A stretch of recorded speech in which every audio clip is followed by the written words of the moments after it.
सोचिए, भारत की जेलों में बंद हर 100 कैदियों में से ना लगभग 70 लोग ऐसे हैं जिन पर अभी तक अदालत में कोई जुर्म साबित ही नहीं हुआ। हाँ, मतलब वो प्रैक्टिकली कानून की नजर में अभी भी मासूम है। वही तो, उन पर मुकदमा चल रहा है, पर फिर भी वो सालों से उन्हीं सलासों के पीछे अपने दिन काट रहे हैं जिनमें संगीन अपराधी रहते हैं। ये कितनी अजीब बात है ना। बेहद अजीब और डरावनी भी है एक तरह से। बिल्कुल।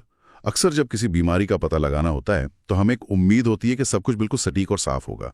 मतलब मान लीजिए किसी आम इंसान के हाथ की हड्डी टूट जाती है और अस्पताल में एक्सरे निकलवाया जाता है। हाँ, वहां तो एकदम क्लियर दिखता है। सही में उस तस्वीर में वो सफेद टेढ़ी लाइन बिल्कुल साफ दिखती है और डॉक्टर सीधे इशारा करके बता देता है कि देखिए वहां दिक्कत है। अजीब सी तसल्ली मिलती है, क्योंकि हमारा दिमाग चीजों को साफ साफ देखना और उन्हें अलग अलग डब्बों में बांटना पसंद करता है।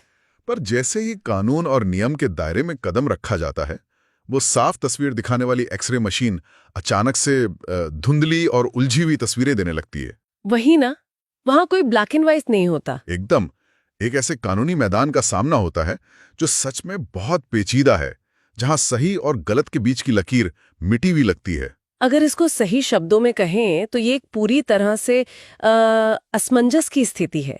एक ऐसी स्थिति जहां किताबों में लिखे नियम कुछ और ही कहानी कहते हैं और जो जमीन पर चलने वाली असलियत है वो उससे बिल्कुल उलट होती है। तो आइए इन परतों को थोड़ा खोलकर ध्यान से समझते हैं। आज की इस गहरी छानबीन की शुरुआत एक बहुत ही स्पष्ट मिशन के साथ करते हैं। बिल्कुल। आज हमारे पास चर्चा के लिए जो मुख्य स्रोत हैं, जो दस्तावेज हैं, वो भारत के सुप्रीम कोर्ट द्वारा दिए गए एक बेहद ऐतिहासिक फैसले सत्येंद्र कुमार अंतिल बनाम सीबीआई, इसके कानूनी निर्देश हैं। ये बहुत ही लैंडमार्क जजमेंट है। हाँ, और हमारा आज का मिशन ये जानना है कि जमानत यानी बेल और जेल के बीच का असली कानूनी नियम आखिर है क्या, और सबसे बड़ी बात, कानून का ये बिखरा हुआ रूप एक आम नागरिक के जीवन को जमीन पर कैसे और कितना प्रभावित करता है। सही कहा। ये कानूनी दस्तावेज देखने में भले ही सख्त कानूनी भाषा में लिखे हों, लेकिन इनके अंदर मौजूद जानकारी किसी भी इंसान की आज़ादी और उसके मौलिक अधिकारों के लिए बेहद जरूरी है। तो चलिए इस मुद्दे की गहराई में उतरते हैं। यहाँ सबसे ध्यान देने वाली और हैरान करने वाली बात यह है कि कानून की किताबों के अनुसार ना हमेशा से एक बुनियादी सिद्धांत रहा है। ये सिद्धांत कहता है कि जमानत नियम है और जेल भेजना एक अपवाद है। बेल नियम है और जेल अपवाद, मतलब एक्सेप्शन। एग्जैक्टली। इसे आसान भाषा में समझें तो कानून कहता है कि किसी आरोपी को रिहा रखना पहली प्राथमिकता होनी चाहिए और उसे जेल के अंदर डालना सिर्फ आखिरी विकल्प होना चाहिए जब और कोई रास्ता ना बचे। तो फिर जमानत का असली फंडा क्या है? देखिए, जमानत दरअसल एक ऐसी शर्त पर रिहाई होती है, एक वादा होता है कि आरोपी भागेगा नहीं और जब भी कानूनी सुनवाई होगी वो अदालत में मौजूद रहेगा। इसे एक तरह के सुरक्षा राशि या अमानत की तरह समझा जा सकता है। जैसे किराएदार मकान मालिक को एडवांस डिपॉजिट देता है। हाँ, बिल्कुल वैसा ही, कि भाई वो घर का नुकसान नहीं करेगा। वैसी ही जमानत एक कानूनी भरोसा है। पर ये दस्तावेज साफ दिखाते हैं कि आम जिंदगी में, थानों में और अदालतों में इस सिद्धांत का बिल्कुल पालन नहीं होता। और यही सुप्रीम कोर्ट की इस लंबी चर्चा का सबसे बड़ा बिंदु है। तो यहाँ हम कानूनी नियम और जमीनी सच्चाई के बीच की जो खाई है उसको देख रहे हैं। जब इन कानूनी दस्तावेजों के आंकड़ों पर गहराई से नजर जाती है तो एक सच में परेशान करने वाली तस्वीर सामने आती है। बहुत परेशान करने वाले। जैसा कि हमने शुरुआत में कहा, भारत की जेलों में 2/3 से ज्यादा कैदी विचाराधीन हैं, यानी ऐसे कैदी जिन पर मुकदमा अभी चल ही रहा है, अंडर ट्रायल्स हैं। उनका अपराध तय नहीं है, वो दोषी करार नहीं दिए गए हैं, पर फिर भी वो उन्हीं सलाखों के पीछे हैं। और इसमें सबसे दुख की बात पता है क्या है? इनमें से ज्यादातर गरीब मजदूर हैं जिन्होंने शायद ही कभी कानून की किताब देखी हो, और इनमें एक बड़ी संख्या महिलाओं की भी है। ओहो, ये तो बेहद अफसोसनाक है। सुप्रीम कोर्ट ने तो इस पूरी स्थिति को साफ शब्दों में अंग्रेजों के जमाने की औपनिवेशिक मानसिकता कहा है। Colonial mindset. औपनिवेशिक मानसिकता मतलब एक ऐसी मानसिकता जहां गिरफ्तारी को न्याय दिलाने के लिए नहीं, बल्कि लोगों को डराने और अपना दबाव बनाने के एक हथियार की तरह इस्तेमाल किया जाता है। बिल्कुल सही। ये तो वही बात हुई कि किसी खिलाड़ी पर खेल के नियम तोड़ने का थोड़ा सा शक हो और उसे मैदान पर उतरने से पहले ही पूरे टूर्नामेंट से बाहर करके हमेशा के लिए पेनल्टी बॉक्स में बैठा दिया जाए, बिना ये तय किए कि उसने सच में कोई गलती की भी थी या नहीं।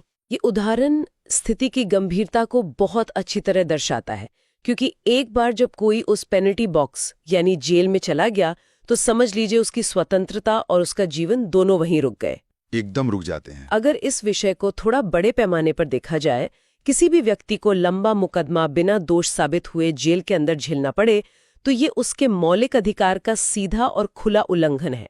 हमारे संविधान का अनुच्छेद 21 आर्टिकल 21। हाँ, आर्टिकल 21, जो हर नागरिक को गरिमा के साथ जीवन जीने और अपनी स्वतंत्रता का अधिकार देता है, ये उस बात का बहुत बड़ा अपमान है। किसी भी कानूनी प्रणाली का सबसे बड़ा हिस्सा यही होता है कि जब तक दोष पूरी तरह से अदालत में साबित ना हो जाए, कानून की नज़र में उस व्यक्ति को निर्दोष ही माना जाएगा। Presumption of innocence. सही बात है। सरकार और पुलिस का काम है अदालत में सबूत पेश करके दोष साबित करना। पर जब किसी आरोपी को बिना उसका दोष साबित किए बस शक के आधार पर सालों तक कैद में रखा जाता है, तो दरअसल उस व्यक्ति को सजा पहले दी जा रही है और उसकी सुनवाई का नाटक बाद में हो रहा है। बिना सजा के ही सजा, ये सुनकर ही डर लगता है। सच में स्वतंत्रता का छिन जाना और उन सलाखों के पीछे बंद हो जाना ही उस व्यक्ति और उसके परिवार के लिए सबसे बड़ी सजा बन जाती है। पर यहाँ एक आम सवाल दिमाग में आता है। हाँ, पूछिए। आखिर निचली अदालतें इतनी आसानी से लोगों को जेल भेज क्यों देती हैं? उनके पास तो कानून की ताकत है, तो क्या उन पर बाहर के समाज या मीडिया का कोई भारी दबाव होता है जिसकी वजह से वो जमानत देने से कतराते हैं? ये बहुत ही गहरा सवाल है और इसका जवाब हाँ है। निचली अदालतों में अक्सर जजेस पर एक बहुत बड़ा अलिखित सा दबाव होता है। अलिखित दबाव? हाँ, मतलब अनसेट प्रेशर? वही ना, सामाजिक रोष और मीडिया का दबाव उन्हें सुरक्षित रास्ता अपनाने पर मजबूर करता है, और उनके लिए सबसे सुरक्षित रास्ता यही होता है कि आरोपी की जमानत खारिज करके उसे चुपचाप जेल भेज दिया जाए। पर यह तो कानून के उसूलों के खिलाफ है ना? पूरी तरह से। और जैसा कि सुप्रीम कोर्ट ने अपने फैसले में बार बार याद दिलाया है, आज़ादी किसी भी आधुनिक और लोकतांत्रिक समाज की सबसे बड़ी जरूरत है। एक सच्चा लोकतंत्र और एक ऐसी जगह जहां सिर्फ डंडे और पुलिस का राज हो, उनमें यही सबसे बड़ा फर्क होता है कि लोकतंत्र में आज़ादी की कीमत होती है। बिल्कुल। जेल सिर्फ उन खतरनाक लोगों के लिए होनी चाहिए जिनकी वहां सच में जरूरत है, जो बाहर रहकर सबूत मिटा सकते हैं। ये समाज के लिए खतरा है, ना कि हर उस व्यक्ति के लिए जिसके नाम पर किसी पुलिस थाने में बस एक फाइल खुली है। तो जब समस्या इतनी गहरी और बड़ी हो चुकी है, जहां निचली अदालतें सामाजिक दबाव में आकर एक छोटे से चोरी के आरोपी और हजारों करोड़ के घोटालेबाज दोनों को एक ही तस्वीर में देखने लगती हैं और दोनों की जमानत रोकती हैं, तो जाहिर है इस उलझन को सुलझाने के लिए ऊपर से कोई साफ नियम बनाना पड़ेगा। बिल्कुल बनाना पड़ेगा। सुप्रीम कोर्ट ने इस पूरी स्थिति को ठीक करने के लिए क्या क्रिया प्रणाली तय की है? इन दस्तावेजों में अदालत ने अचानक से सभी अपराधों को 4 अलग-अलग वर्गों में कैटेगरीज में बांट दिया है, वर्ग ए, बी, सी और डी। आखिर अचानक से इस कानूनी बंटवारे की जरूरत क्यों पड़ गई? इस वर्गीकरण की जरूरत इसलिए पड़ी क्योंकि कानूनी प्रणाली में एक बहुत बड़ा कंफ्यूजन था जमीन पर। निचली अदालतों को ये आकलन करने में परेशानी हो रही थी कि किस आरोपी की जमानत आसान होनी चाहिए और किसकी सख्त। इसीलिए सुप्रीम कोर्ट ने एक ऐसी व्यवस्था तय की जो अदालत और पुलिस दोनों को एक साफ रास्ता दिखाए। तो उन्होंने अपराधों को बांट दिया। हाँ, 4 वर्गों में। पहला वर्ग यानी कैटेगरी ए है, जिसमें वो आम अपराध आते हैं जिनमें सजा 7 साल या उससे कम होती है, जैसे छोटी मोटी चोरी या आम लड़ाई झगड़ा। अच्छा, और कैटेगरी बी में क्या आता है? दूसरा वर्ग यानी कैटेगरी बी उन संगीन जुर्मों के लिए है जिनमें 7 साल से ज्यादा की सजा, आजीवन कारावास या मौत की सजा मिलती है, जैसे हत्या या मर्डर। और तीसरा वर्ग शायद उन विशेष कानूनों के लिए रखा गया है जो पहले से ही देश की सुरक्षा और बड़े खतरों के लिए बहुत सख्त माने जाते हैं, स्पेशल एक्ट्स वगैरह। बिल्कुल ठीक समझा आपने।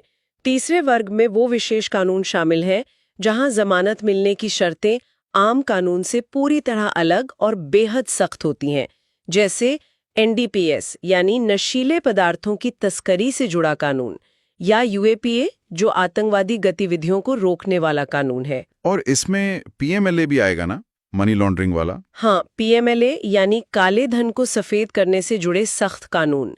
यहाँ तक कि इन दस्तावेजों में ये भी बताया गया है कि इन काले धन वाले कानून के एक सख्त हिस्से को पिछले फैसलों में अदालत द्वारा हटाया गया था, फिर सरकार द्वारा उसमें नए बदलाव किए गए। आज भी उस पर कानूनी बहस और चुनौतियां चल रही हैं। वो तो हमेशा न्यूज में रहता ही है। और चौथी कैटेगरी, और आखिर में आता है चौथा वर्ग, कैटेगरी डी, जिसमें ऐसे आर्थिक अपराध आते हैं जो किसी विशेष कानून के दायरे में नहीं आते, इकोनॉमिक ऑफेंसेस। इस तरह का वर्गीकरण करके सुप्रीम कोर्ट ने दरअसल आम अदालतों के कंधों से ये बोझ उतार दिया है कि उन्हें हर केस को कैसा समझना है। पर इन दस्तावेजों का एक हिस्सा मुझे बहुत सोचने पर मजबूर करता है। अगर हम अपना ध्यान वापस पहले वर्ग पर ले जाएं, कैटेगरी ए पर, जिसमें 7 साल या उससे कम सजा वाले छोटे केसेस हैं, वहां दस्तावेज में एक बहुत ही हैरान करने वाली पर साफ बात लिखी हुई है। कौन सी बात? कहा गया है कि अगर इस वर्ग के किसी मामले में किसी आरोपी व्यक्ति ने छानबीन के दौरान पुलिस की पूरी ईमानदारी से मदद की है, वो हर बार थाने बुलाने पर हाजिर हुआ है और पुलिस ने खुद उसे अपनी तहकीक के दौरान गिरफ्तार करने की जरूरत नहीं समझी। हाँ, क्योंकि उसने सहयोग किया। वही ना, तो जब पूरी फाइल बनकर अंतिम रूप से अदालत में जमा होती है, चार्जशीट फाइल होती है, तो उस व्यक्ति को अदालत अचानक से गिरफ्तार क्यों कर लेती है? मतलब जब सच में जानकारी निकालने और पूछताछ की जरूरत थी, तब तो उसको आजाद रखा गया। पर अब जब सारी कागजी कार्यवाही पूरी हो गई और फाइल अदालत पहुंच गई, तो अचानक से उसे हथकड़ी लगाकर जेल भेजने का क्या तुक बनता है? यही वो सदियों पुरानी और गलत आदत है जिस पर अदालत ने सबसे ज्यादा सख्त ऐतराज जताया है। ये अदालतों में एक ऐसी आम प्रक्रिया बन चुकी थी कि जैसे ही पुलिस अपनी छानबीन पूरी करके अदालत में चार्जशीट डालती, अदालत बिना सोचे समझे और फाइल देखे बिना ही आरोपी को पकड़ने का आदेश दे देती। बिना कुछ सोचे समझे? हाँ, एक तरह से मशीन की तरह काम होता था। सुप्रीम कोर्ट ने इसी बात पर कड़ी रोशनी डाली है कि ऐसे मामलों में जहां आरोपी ने सहयोग दिया हो, वहां सीधे गिरफ्तारी बिल्कुल नहीं होनी चाहिए। अदालत को एक तय और क्रमबद्ध प्रक्रिया अपनानी पड़ेगी। वो प्रक्रिया क्या है? सीधे जेल भेजने की जगह पहले एक आम बुलावा भेजा जाना चाहिए, जिसे समन्स कहते हैं, जिसमें व्यक्ति को आदर के साथ अदालत आने के लिए सूचित किया जाए। एक आम चिट्ठी की तरह कि आपको इस तारीख पर इस अदालत में पेश होना है। हाँ, बिल्कुल वैसा ही। और अगर वो व्यक्ति उस बुलावे पर अदालत नहीं पहुंचता, तो फिर उसके खिलाफ एक बेलेबल वारंट निकालना चाहिए, एक ऐसा कानूनी आदेश जिसमें अगर वो पकड़ा जाए तो उसे जमानत मिल सके। अच्छा, सीधा जेल नहीं? और सिर्फ तब जब वो व्यक्ति कानून की बिल्कुल इज्जत ना कर रहा हो, लगातार पेश ना हो रहा हो और कानून से भागता फिर रहा हो, तभी उसको जबरदस्ती पकड़ने का आदेश यानी नॉन बेलेबल वारंट या NBW निकालना चाहिए, जिसमें जमानत का विकल्प बंद हो जाता है। समझ गया। मतलब पुलिस की फाइल अदालत की मेज पर आई और जज ने आंख बंद करके गिरफ्तारी का थप्पा लगा दिया, ये आदत अब नहीं चलेगी। बिल्कुल नहीं चलेगी। एक सीधी लाइन होनी चाहिए पूरे प्रोसेस की। एक आम नागरिक के पास पूरा मौका होना चाहिए खुद को पेश करने का, बजाय इसके कि अचानक आधी रात में उसके दरवाजे पर पुलिस की जीप आकर खड़ी हो जाए। सही पकड़ा आपने। बिना दिमाग लगाए और रोजमर्रा के चलन की तरह रूटीन में NBW जारी करना कानून की भावना के पूरी तरह खिलाफ है। फैसले में बहुत साफ शब्दों में कहा गया है कि अदालत को एक मशीन की तरह आदेश नहीं छापने हैं। तो उन्हें अपना दिमाग लगाना होगा। हाँ, हर एक फैसला या आदेश निकालने से पहले कानूनी दिमाग और समझ का सही इस्तेमाल होना बेहद जरूरी है। छानबीन की रिपोर्ट अदालत को सौंपते वक्त उस आरोपी का शारीरिक रूप से अदालत में खड़ा होना भी जरूरी नहीं माना गया है, खासकर तब जब उसने पूरे समय पुलिस का साथ दिया हो। तो अब यहां से एक बहुत बड़ा जमीनी सवाल ये उठता है कि देखिए, नियम तो बन गए, किताबों में लिखे हुए नियम हमेशा बहुत अच्छे लगते हैं, पर कानून को सड़कों पर उतारने वाले जो लोग हैं यानी पुलिस अफसर, हमेशा इनका पालन करेंगे, इसकी क्या गारंटी है? ये सवाल बहुत लाजमी है, क्योंकि कानून के पुराने नियमों में भी, खासकर CRPC के सेक्शन 41 और 41A में जहां गिरफ्तारी का जिक्र है, वहां साफ लिखा है कि गिरफ्तारी के लिए सिर्फ किसी पर शक होना ही काफी नहीं है। बिल्कुल, रीजन टू बिलीव होना चाहिए। वही ना, एक पुलिस अफसर के पास ठोस कारण होना चाहिए और उसे आखिर क्यों लगता है कि इस आदमी को गिरफ्तार करना बेहद जरूरी है, इस बात की पूरी संतुष्टि उसके पास लिखित में होनी चाहिए। फिर भी हम देखते हैं कि जमीन पर लोगों को बस शक के आधार पर लॉकअप में डाल दिया जाता है। तो इस आदत पर सुप्रीम कोर्ट ने ऐसी क्या नई लगाम लगाई है जो पिछले नियमों से अलग और ताकतवर है? फर्क यही है कि इस बार अदालत ने सीधे तौर पर हर एक पुलिस वाले की जवाबदेही तय कर दी है, यानी सीधी अकाउंटेबिलिटी निश्चित की है। पिछले समय में पुलिस अफसर किसी को भी अरेस्ट इसलिए आसानी से कर लेते थे क्योंकि इससे उन्हें थोड़ी ताकत महसूस होती थी, या फिर उन्हें अपने ऊपर के अधिकारियों को अपना काम दिखाना होता था कि देखिए हमने कार्रवाई की है। हाँ, कोटा पूरा करना होता है। एग्जैक्टली। पर अब सुप्रीम कोर्ट ने इस चलन को जड़ से उखाड़ने के लिए कानून के उन नियमों को आरोपी के हाथ में एक हथियार बना दिया है। अदालत ने साफ कहा है कि अगर गिरफ्तारी करते वक्त उन ठोस कारणों को लिखित में दर्ज नहीं किया गया या तय नियमों का पालन नहीं हुआ, तो ये गलती अकेले ही उस आरोपी को अदालत से जमानत पाने का एक मजबूत आधार दे देगी। वेट, सच में? हाँ, सोचिए, अगर किसी अफसर ने बिना सही कारण लिखे गलत तरीके से किसी गरीब आदमी को पकड़ा है, तो अदालत सिर्फ उस पुलिस वाले की इस बड़ी गलती की वजह से उस आरोपी को तत्काल आजाद कर सकती है। पर एक नया सवाल दिमाग में आता है, अगर सिर्फ आरोपी को अदालत ने छोड़ दिया तो उससे उस पुलिस अफसर को क्या ही फर्क पड़ेगा? उसने तो अपनी ताकत दिखा ली और उसे जो परेशान करना था उसने कर लिया। अदालत उसे छोड़ भी दें तो पुलिस वाला अगले दिन किसी और को पकड़ लेगा। और यहीं पर इस नए फैसले की असली ताकत सामने आती है। अदालत ने साफ तौर पर निर्देश दिया है कि जो अफसर इन कानूनी नियमों का पालन नहीं करेंगे, उन पर केवल सवाल नहीं उठेंगे या बात वहीं खत्म नहीं होगी, बल्कि उनकी लिखित शिकायत ऊंचे अधिकारियों से की जाएगी और उन पर विभागीय कार्रवाई होगी, डिपार्टमेंटल एक्शन होगा। ओहो, तो नौकरी पर आंच आएगी अब। बिल्कुल, उनकी खुद की नौकरी, उनका प्रमोशन और उनका करियर सीधे तौर पर खतरे में पड़ जाएगा। ये इस बात का जवाब है कि क्यों अब पुलिस प्रणाली को अपनी पुरानी आदत बदलनी ही पड़ेगी। ताकत का गलत इस्तेमाल अब सीधे उन्हीं पर भारी पड़ेगा। यह सच में दर और ताकत के संतुलन को बदलने वाली बात है। एक और बेहद अहम मुद्दा जो इन कानूनी किताबों से निकल कर आता है वो है वक्त की अहमियत। अक्सर खबरों में सुनने को मिलता है कि लोगों की जमानत की अर्जियां हफ्तों, महीनों और कभी-कभी सालों तक अदालत की मेजों पर धूल खाती रहती हैं। ये हमारे सिस्टम की एक बहुत दुखदाई सच्चाई है। वही तो, एक आम आदमी जिस पे दोष साबित नहीं हुआ, वो जेल में बस इसलिए पड़ा है क्योंकि अदालत उसकी चिट्ठी नहीं पढ़ रही। इस धीमी रफ्तार का क्या इलाज निकाला गया है इस फैसले में? वक्त की इस कमी और अदालतों की धीमी रफ्तार को दूर करने के लिए सुप्रीम कोर्ट ने सख्त समय सीमा यानी टाइम लिमिट्स तय कर दी हैं। इन निर्देशों के अनुसार किसी भी आम जमानत की अर्जी को किसी भी हाल में 2 हफ्ते के अंदर निपटाना ही होगा, चाहे अदालत पर कितना भी बोझ क्यों ना हो। 2 हफ्ते, ठीक है। और एंटिसिपेटरी बेल का क्या? जहां तक अग्रिम जमानत यानी एंटिसिपेटरी बेल फिबाक है, जो गिरफ्तारी होने से पहले ही मांगी जाती है, उसकी अर्जी पर 6 हफ्ते के अंदर फैसला आना अनिवार्य कर दिया गया है। लेकिन इसके साथ ही एक और बेहद दिलचस्प और ताकतवर नियम है, जिसे आम भाषा में चलती हुई घड़ी का नियम कहा जा सकता है। कानून की भाषा में इसका जिक्र सेक्शन 167(2) के तहत होता है। चलती हुई घड़ी मतलब एक वक्त तय कर दिया गया और अगर उस घड़ी के अंदर काम नहीं हुआ तो कुछ बड़ा बदलाव अपने आप हो जाएगा। बिल्कुल सही पकड़ा आपने। कानून पुलिस को किसी भी मामले की छानबीन पूरी करने के लिए एक तय समय देता है, कुछ मामलों में 60 दिन तो कुछ संगीन मामलों में 90 दिन। अगर पुलिस उस चलती हुई घड़ी के अंदर यानी तय समय में अपनी छानबीन पूरी करके अदालत में फाइल जमा नहीं कर पाती, तो उस आरोपी को एक एब्सोल्यूट अधिकार मिल जाता है। एब्सोल्यूट अधिकार यानी पूरा हक? हाँ, पूरा और अनिवार्य हक कि उसे तुरंत रिहा किया जाए। इसे डिफॉल्ट रूप से मिलने वाली जमानत कहते हैं या डिफॉल्ट बेल। अगर पुलिस ने तय वक्त पर अपना काम नहीं किया तो आरोपी को आजाद करना उनकी मजबूरी बन जाती है। इसे किसी भी बहाने से रोका या बदला नहीं जा सकता। ये नियम आरोपी को अनंत काल तक कैद में भूल जाने की पुलिस की ताकत को पूरी तरह से खत्म कर देता है। मतलब कानून प्रैक्टिकली ये कह रहा है कि या तो काम समय पर और ठीक से करो, या फिर जिस व्यक्ति को पकड़ कर लाए हो उसे तुरंत आजाद करो। सीधी सी बात है। बिल्कुल सीधी बात है। अब इस लंबी चर्चा के उस हिस्से पर आते हैं जो मुझे सबसे ज्यादा व्यापक और थोड़ा बहस वाला लगता है। हम चौथे वर्ग यानी आर्थिक अपराधों की बात कर रहे हैं, कैटेगरी डी। इन्हें आमतौर पर व्हाइट कॉलर क्राइम भी कहा जाता है।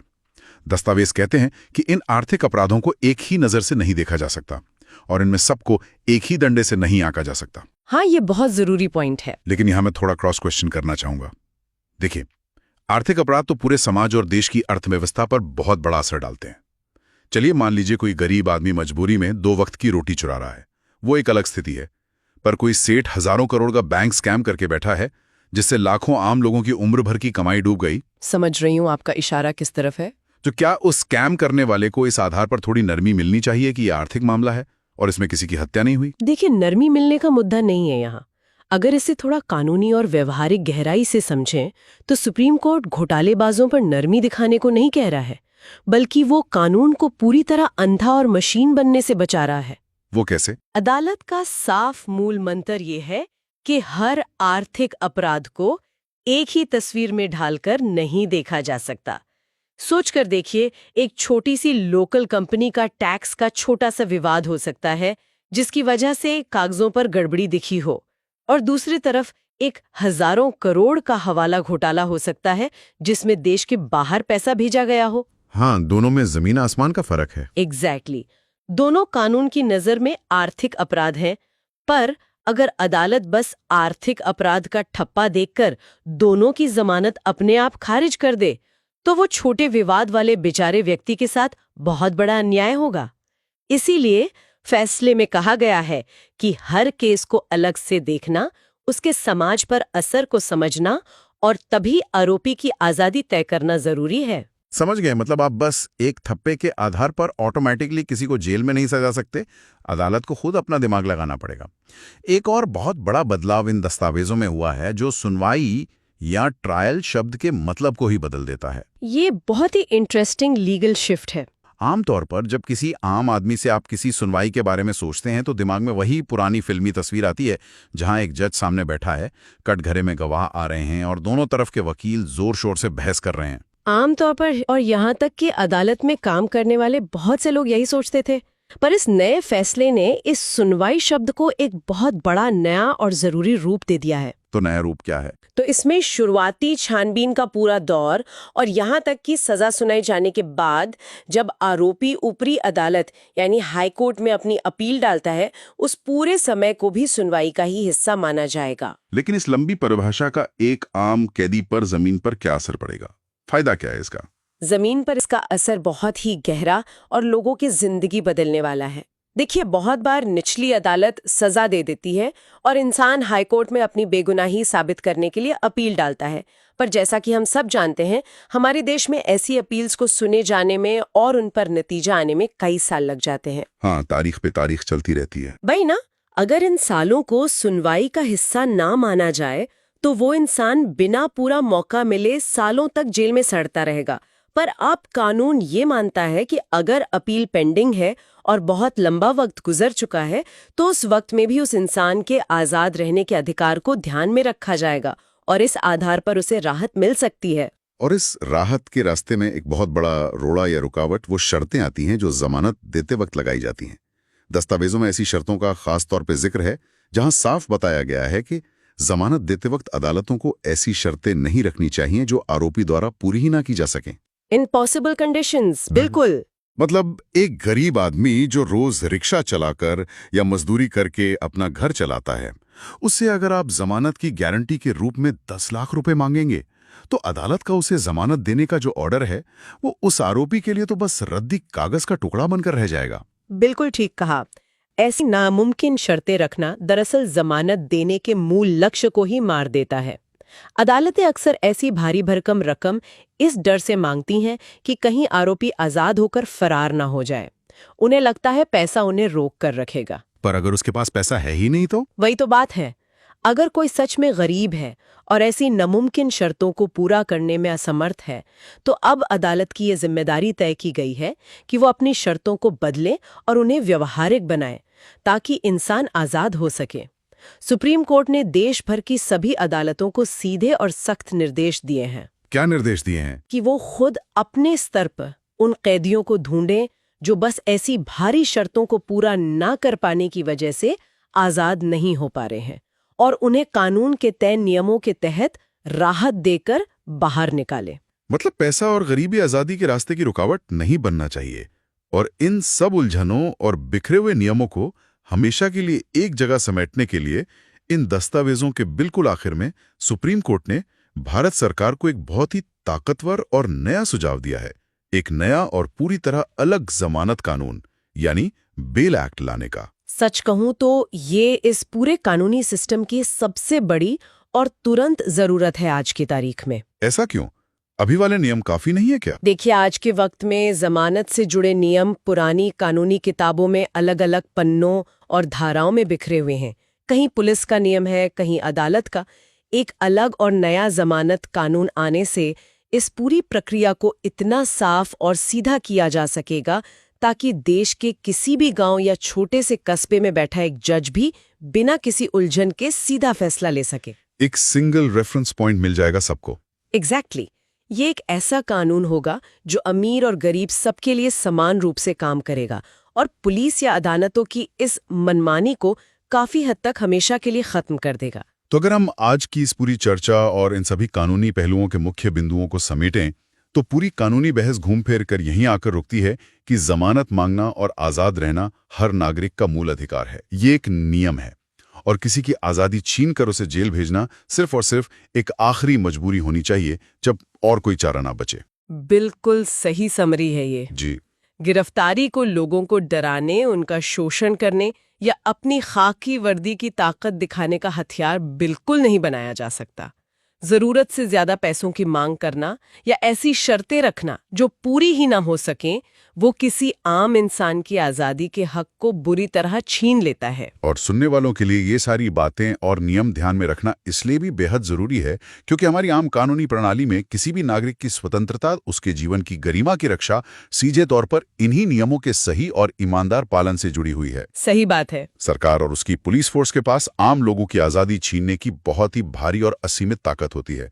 इसीलिए उस ताकत पर सख्त लगाम और उनकी जवाबदेही तय होना उतनी ही आवश्यक है ताकि वो ताकत कल को भ्रष्टाचार न बन जाए। जैसा हमने शुरू में बात की थी, कानून की ये दुनिया किसी मेडिकल एक्सरे की तरह हमेशा साफ और सटीक नहीं होती। वहां हमेशा धुंधली तस्वीरें होती हैं, नियमों की कई अलग अलग व्याख्याएं होती हैं। लेकिन सुप्रीम कोर्ट का यह विस्तारित फैसला उस धुंध को साफ करने और देश के एक आम नागरिक के हाथ में उसके अधिकार देकर ताकत बढ़ाने की एक बहुत बड़ी और ऐतिहासिक कोशिश है। बेशक, कोशिश तो बहुत बड़ी है। अब आज की इस गहरी छानबीन को एक अंतिम और चिंतनशील सवाल पर छोड़ते हैं, जिसका जवाब शायद वक्त ही देगा। सुप्रीम कोर्ट ने सिफारिश तो खुले शब्दों में कर दी है, पर अगर भारत सरकार वाकई में देश के आम लोगों के लिए एक नया और बिल्कुल अलग जमानत कानून यानी बेल एक्ट बना ही देती है, तो क्या ये सच में एक आम नागरिक और सिस्टम की पुलिस के बीच की ताकत के संतुलन को हमेशा के लिए बदल देगा? ये सोचने वाली बात है। असलियत पहले की तरह ही बिना रुके और बिना बदले चलती रहेगी? ये एक ऐसा सवाल है जिस पर विचार करना हम सभी के लिए बहुत जरूरी है।